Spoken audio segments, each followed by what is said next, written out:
can just focus on the things that we've studied in class, right? Let me just share the slides. I think that would be helpful.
I think I lost my connection there for a bit. Okay.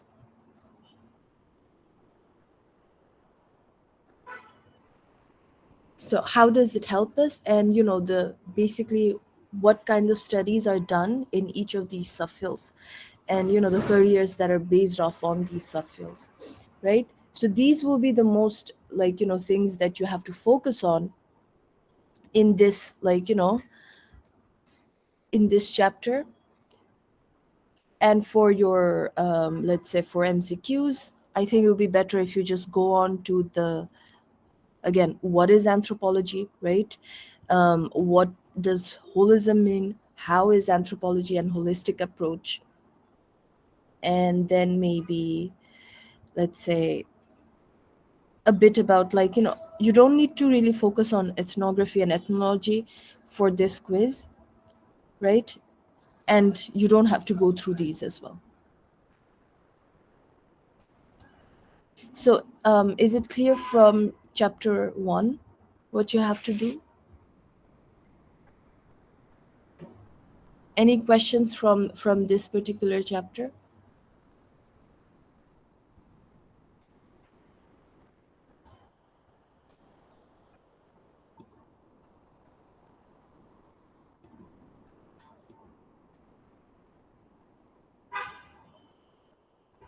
Okay, so I think we can move on to culture. So whenever we're thinking of culture, we also have to think about the fact that, it is something that is very broad, and depending on specific context, we're going to focus on what culture is in that particular, happening.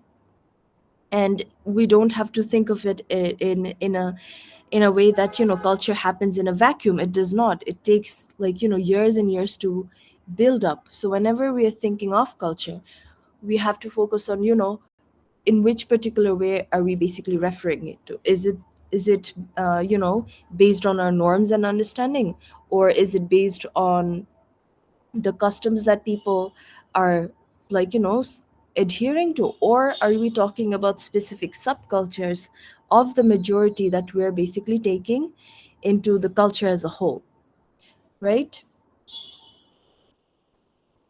Worldview, again, have a basic understanding of what worldview is it's basically the design of your understanding, and that particular design and system is formed by everything that nurtured you as a human being, and it includes culture and society. So definitions of culture, again, you don't really need to focus on the authors and their definition, not yet anyway. But in order to have a basic understanding of what culture can include, you can basically go forward with this, that culture is, I would say, a collection, or as Geert said, a web of system that includes symbols, arts, laws, customs, and beliefs. And you can also bring in Tyler and say that, Tyler described culture as this complex whole that includes everything else, like knowledge, beliefs, arts, morals, and customs, all of these things. And that culture provides a lens through which we see the world. Again, and this lens, you can add that this lens, it, then informs or reinforces the worldview through which we see the world and through which we understand the world.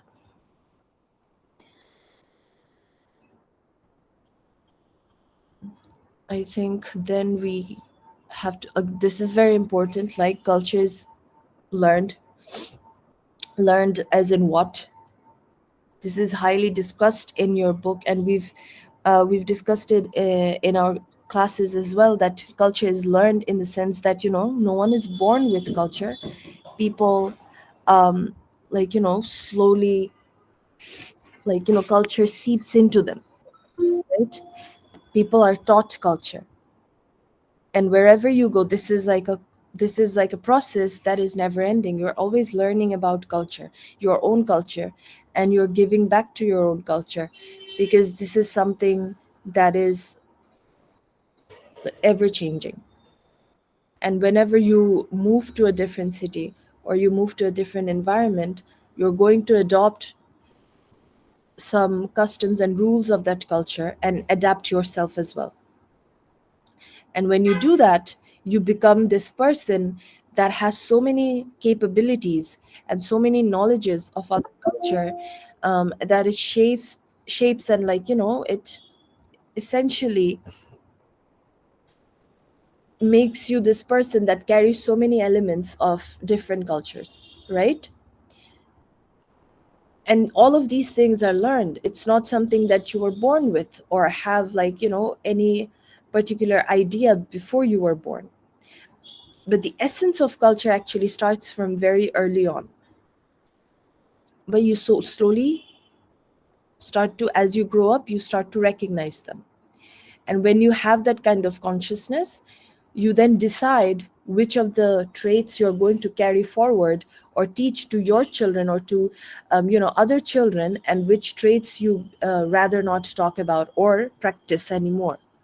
At some point you get to that consciousness, and then you decide to add that, these are the things that I will carry forward, or I will practice, and these are the things that I will not practice. And how much of that power you hold is recognized by your position in society. Where are you in a particular point in society? Are you capable of changing your environment? And like, can you afford to stop practicing certain elements of your culture, of your society, without the society abandoning you, essentially? So that is why culture is something of learned. Culture is shared because you're sharing culture with your peers, with your family members, with your society, with your cultural members. And culture is not an isolated thing. Wherever you go, whatever you practice, there will be people that have already practiced it before, and so you know about those things, right? Culture does not happen individually, it happens in groups. Therefore, culture is shared. Symbolic, very important. We are talking about all the elements that gives meaning to stuff, all the cultural items that we follow, all the cultural festivities that we have.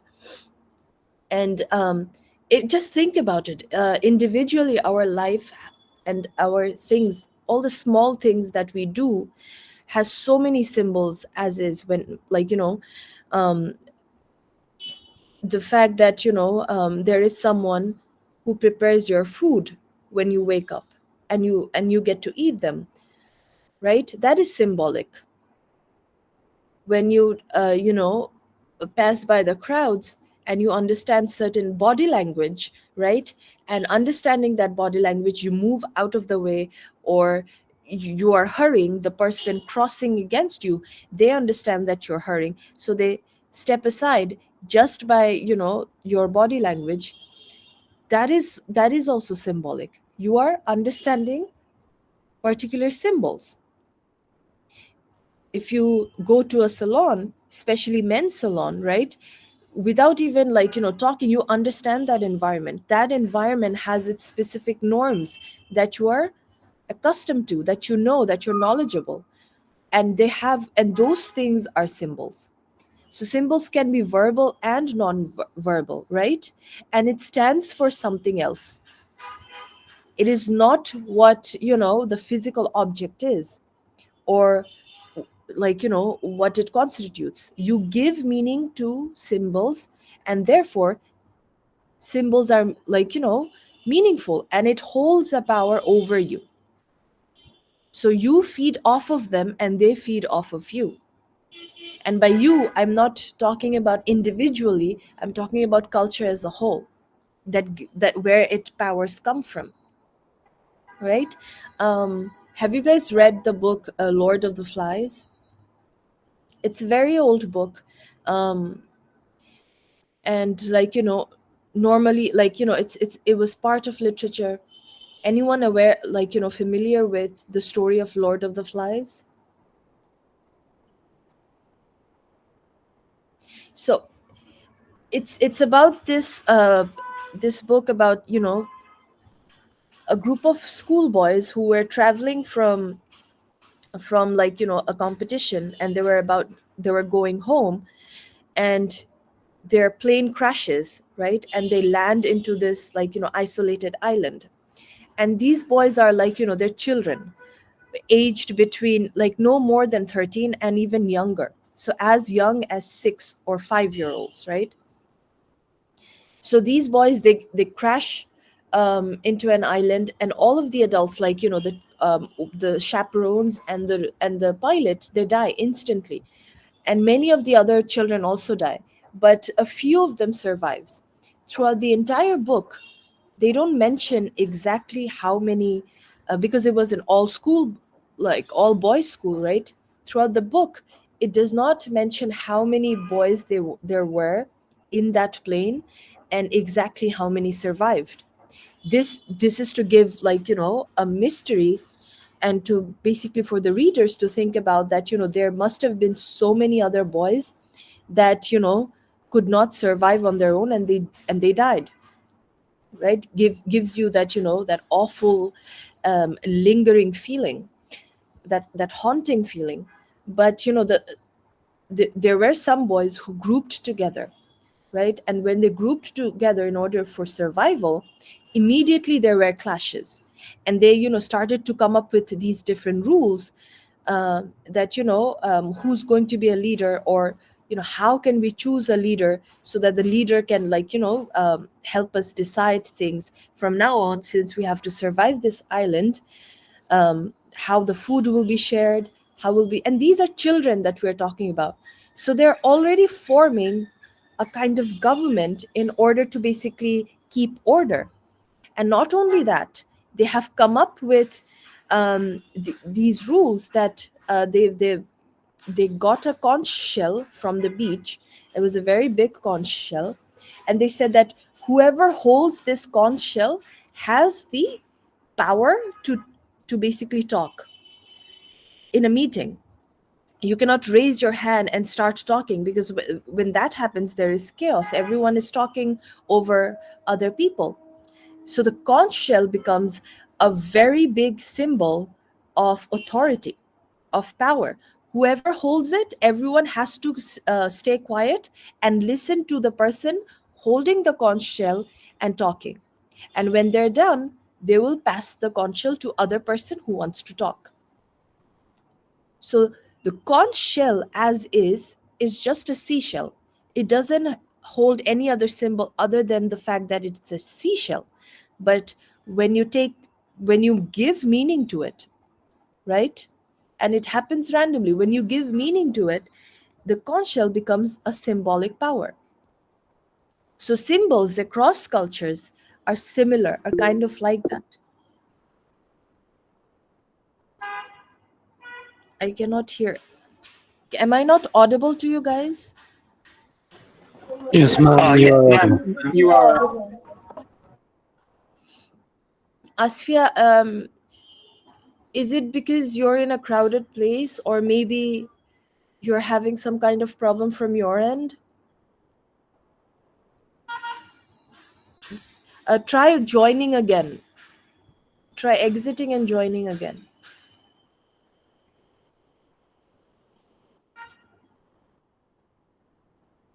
Okay. So, do you like, is the symbolic nature of elements clear? Yes, ma'am. Okay. So, moving on, culture is integrated.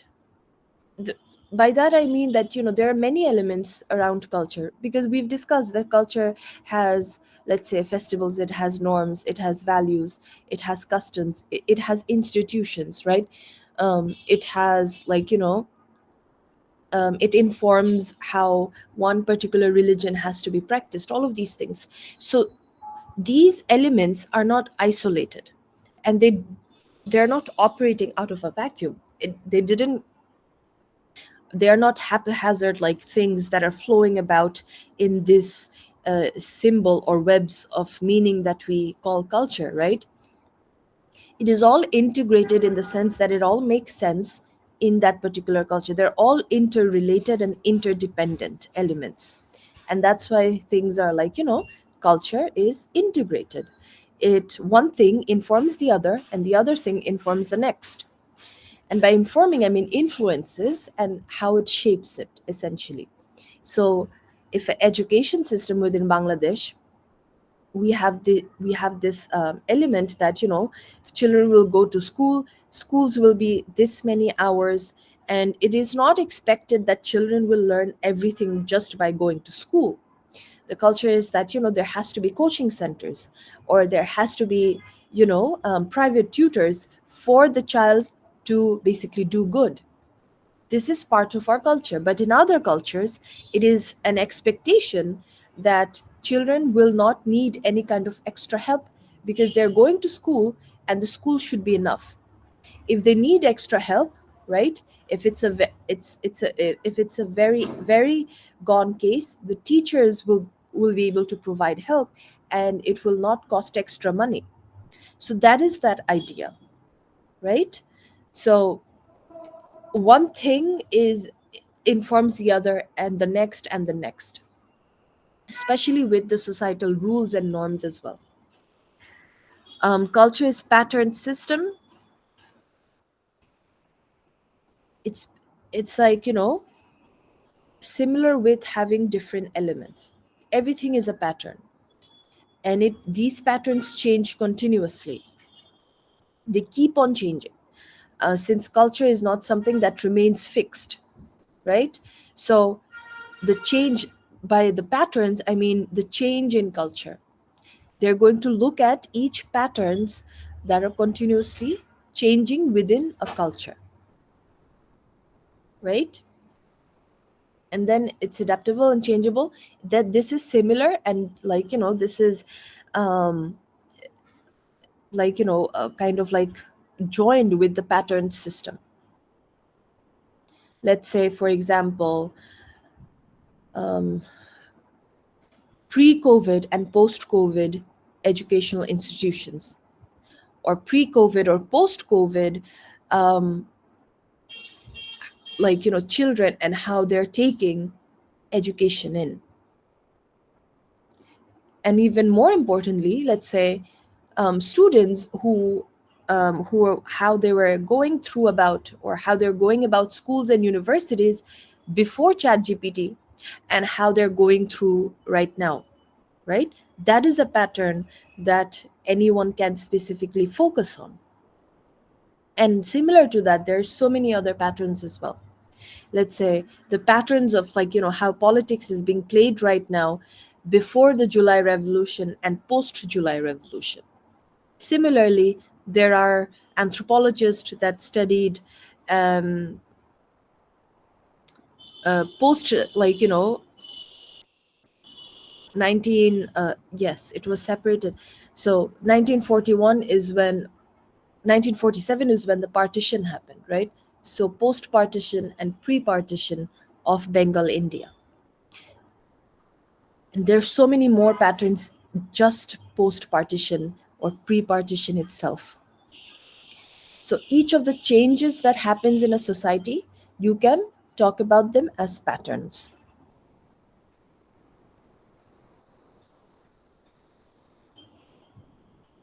Enculturation, very important. It's the process of learning culture, how you are learning, adopting, understanding, and practicing your own culture. That is enculturation. It happens in childhood, but it carries on like throughout your entire life as well. Now, enculturation can also be forced, right? By forced assimilation. People of color who are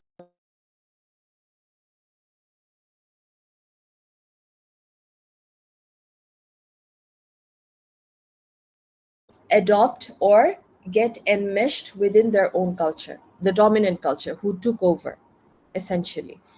So during the Japanese colonization over Korea, let's say, the people of Korea had to go through a lot of forced assimilation of the Japanese culture in order for survival.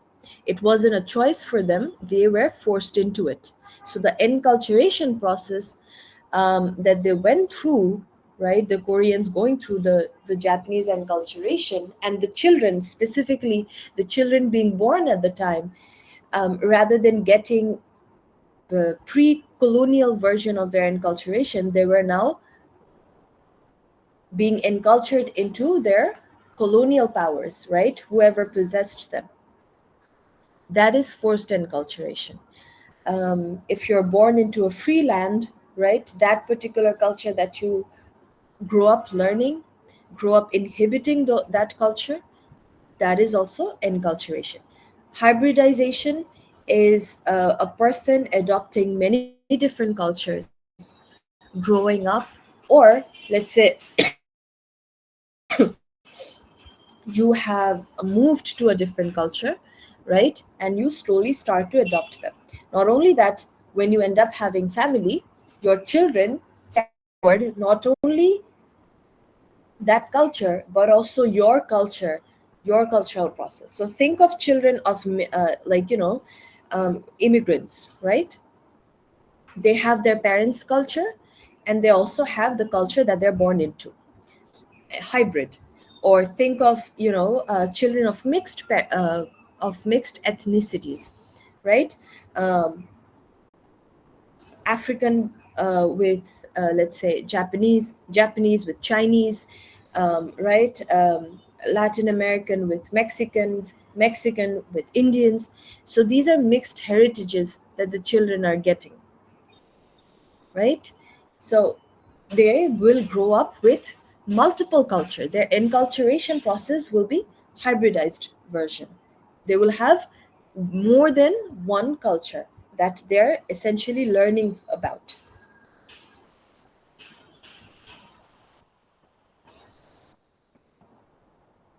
Okay. Ethnocentrism is the error of viewing other culture from the standards of your own culture.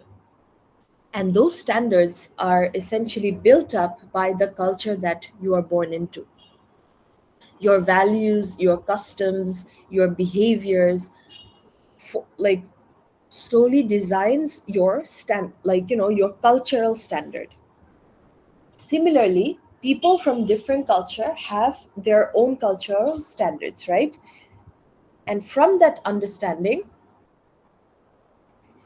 if you basically try to put your views, or if you use your views, your standards in order to understand things that are not part of your culture, you will naturally have a very judgmental outlook. You will try to think that, oh, this is not how it is done in my culture. What are you guys doing? I think whatever you're doing is wrong. Not only wrong, you're doing it in a bad way, right? So maybe you should try to learn from us. And whatever you're doing is essentially uncivilized, or it's barbaric, or you're simply not doing it right. Those are the things that have an ethnocentric perspective. However, if you'd like to um, look at a thing and you ask question, and you try not to judge or belittle when you're asking the question, then you are not being ethnocentric. So ethnocentrism is simply the understanding of this phenomena where you look at cultures, look at customs and practices that are not part of your culture, and you try to judge them from the standards of your own culture. And when you do that, you're essentially thinking that those practices are inferior and wrong, right? That is ethnocentrism. So, for, like, here what I've stated, is it weird for men to wear skirts, right? Yes, ma'am. How would you define what is skirt?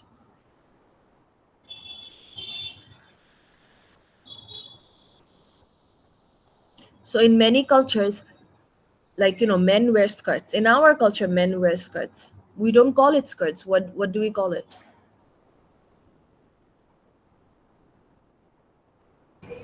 Lungi. Lungi. Yes. If anyone from other cultures sees that, they will say that is weird, right? But is it weird from our perspective? No, ma'am. No. No, it's naturalized. Whether or not you guys will wear lungi when you grow up, that is something different. A lot of the people from the millennial generation and forward do not actually wear lungi, right? They have shed that practice. But lungi is a normal part in our culture that many people wear, especially our fathers and our grandfathers and our uncles, right? It is naturalized. It is part of the element. But if you think of let's say in the Irish culture, they have kilts, right? Kilts are again thought of as cultures, but kilts are similar to an attire that they wear for specific ceremonies. And if we think even, like, if we go back, we had dhuti. Dhuti is still present. People used to wear dhuti, they used to wrap around clothes. If you look at the Roman and Greek culture, the way they used to wrap around their cloaks, right? That cloak style was similar to how people wrap saris or how people wrap dhutis. So clothing, or what is essentially skirt jinishta ki, we already associate in modern day, we associate it with something that women wear. So আমরা যখন skirt ভাবে চিন্তা করি তখন we think না না না এটা মেনরা তো পড়তে পারে না. But it's just the name change that gives it the weirdness. If we think about in anywhere, so let's say we're talking about kilts, we're talking about the Roman cloaks, we're talking about dhuti or lungi, then it doesn't become something that is weird. Or if you look at the Mughals, right? The Mughals used to wear, like, very flowy skirt type tunics, but we wouldn't essentially call them womanly wear, or they're not manly enough, or it's not a masculine attire. What is masculine or not again changes with culture, and it's part of a cultural pattern. So is it weird for men to wear skirts? You have to question on what grounds, on what context, what kind of clothing are we talking about here. When you start to think like that, then you're already practicing not to become ethnocentric. So আচ্ছা, আপনি যে কোয়েশ্চেনটা করলেন যে মেনরা skirt, আপনি কি আসলে বুঝাতে চাচ্ছেন, কিরকম স্কার্ট, রাইট? আর কি কনটেক্সটে, মানে স্কার্ট জিনিসটা আপনি কি কোন চোখে দেখতেছেন? So these questions, when you start think like that, you're already practicing not to be ethnocentric. Not only that, if you like go about other ways, like wearing of pants and whatnot, context wise changes. If you look at আমরা যে দেখলাম about the Moroccan Highlanders, they used to wear long flowy tunics, right? একদম পা পর্যন্ত যায়. And underneath that, some are wearing pants, some are wearing like petticoat like undergarments, men. And over that they wear like socks and whatnot, flowy stuff that helps them to battle the desert storms that comes, right? If you take it out of context, it might look like, oh, what are they wearing? It doesn't seem appropriate. It's not like that, right? So the question, can ethnocentrism can make the person feel that they are in the right or even superior? But you have to understand that whatever you're doing is right from your understanding. It may not be the right from other perspectives, and that is also okay. Doesn't mean that whatever you are doing or whatever your culture is doing is wrong. It's just that it's not the only way. There are other ways as well. That is essentially what ethnocentrism entails. Moving on to cultural relativism, right? Cultural relativism is the opposite of ethnocentrism. It's the idea that that your beliefs and behaviors is understood and interpreted from your own context. It makes sense from your own context, and it is one of the ways of doing things. And when you look at other ways of doing things, right, you try to understand those things from that particular context. So through a culturally relativistic viewpoint, you try to understand other cultures from the perspective and standards of that culture, not your own culture, of that culture. And that basically gives you this sense that all cultures are equally valid, they're all equally important, and no culture is better than the other culture. So everyone should, from the get-go, start with a culturally relativistic approach whenever you're going anywhere or you're encountering people of different culture. And this is not, it doesn't mean that I'm talking about foreigners. It's not always like that. It can be within your own nation as well. because there are so many cultures that we have in Bangladesh, and so many different ways of looking at the world. You can be culturally relativistic when you are coming across different ways of being or understanding or living, and try to be empathetic and understanding, right? And you have to check yourself whether or not you are being, arrogant, or whether or not you are not being, protective of your own culture, because other culture can be arrogant towards you, but you have to hold your ground and say that this is just how it is, in our context, and this is also fine, this is also okay. And in terms of academics, whenever you're trying to analyze something, you must have a culturally relativistic viewpoint. Otherwise, you will come across not only ethnocentric, but whatever you've analyzed will be biased and will be essentially wrong.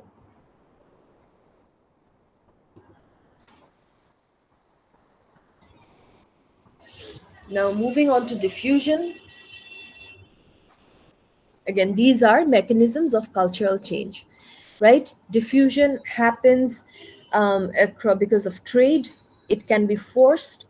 It can be forced as in direct, and it can be indirect, which happens through trade, right?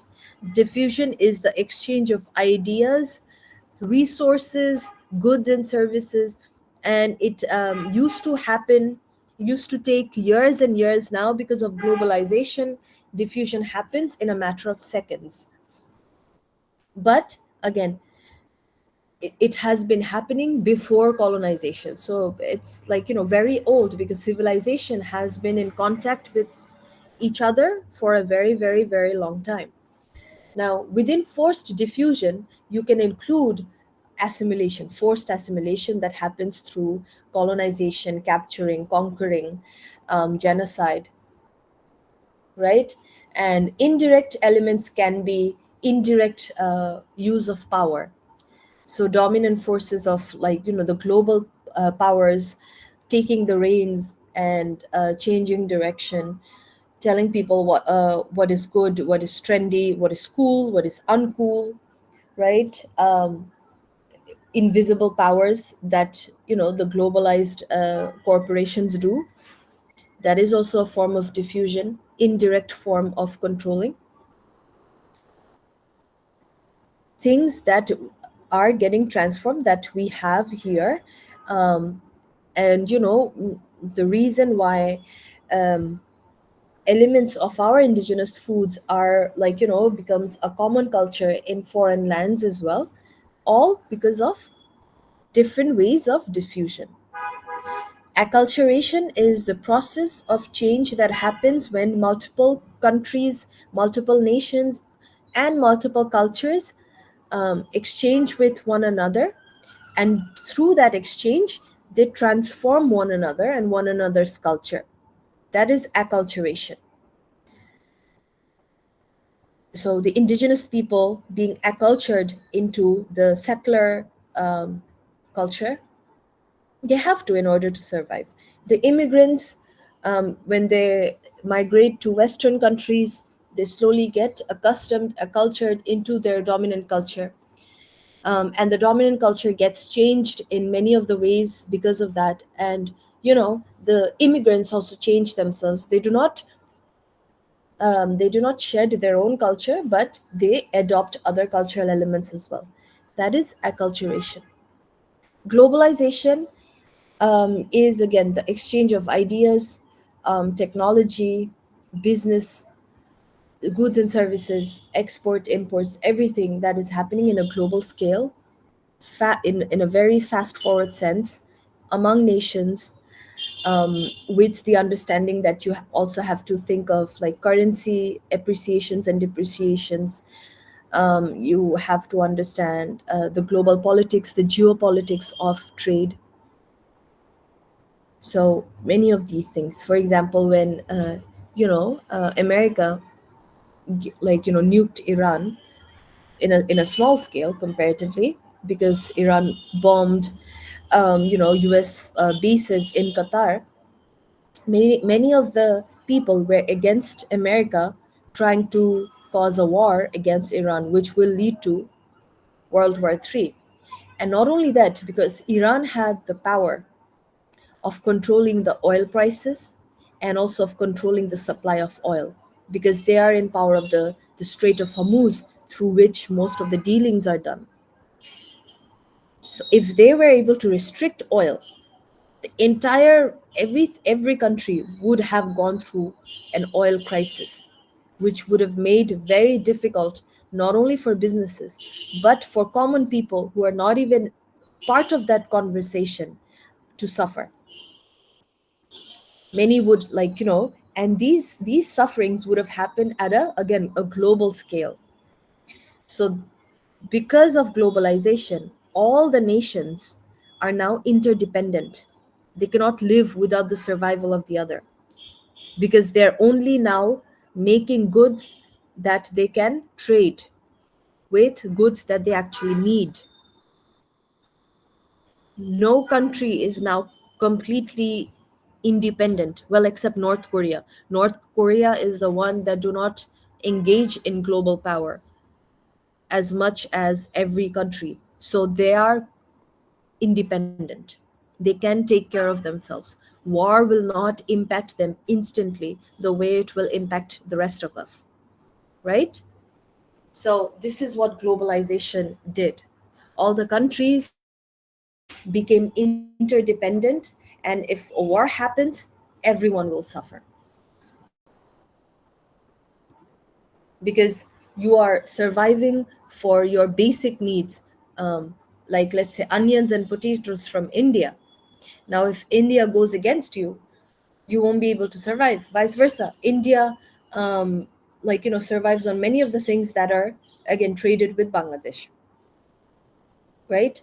So, little things that might not seem that important is essentially the means of your survival.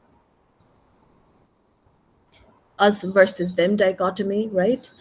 Within anthropology, the idea of the other, which is everything that you are doing is you, and the rest is seen as the other. So the other becomes something that is, again, not part of you or your culture. But this dichotomy, the otherization of people, is ethnocentric. So this is it for your culture chapter. Many of the elements, many ideas, but all very exciting and all very, eye opening, I would say. So any questions from the chapter culture, or for your quiz?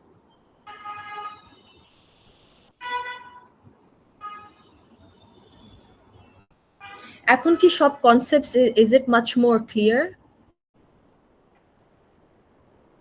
Ma'am, I have a question regarding it, please. Yes. What type of questions will be on the quiz, ma'am? Will it include both MCQ and CQ or just one? So MCQ. Remember the MCQ. game that we played? It will be similar to that. Okay, thank you, ma'am.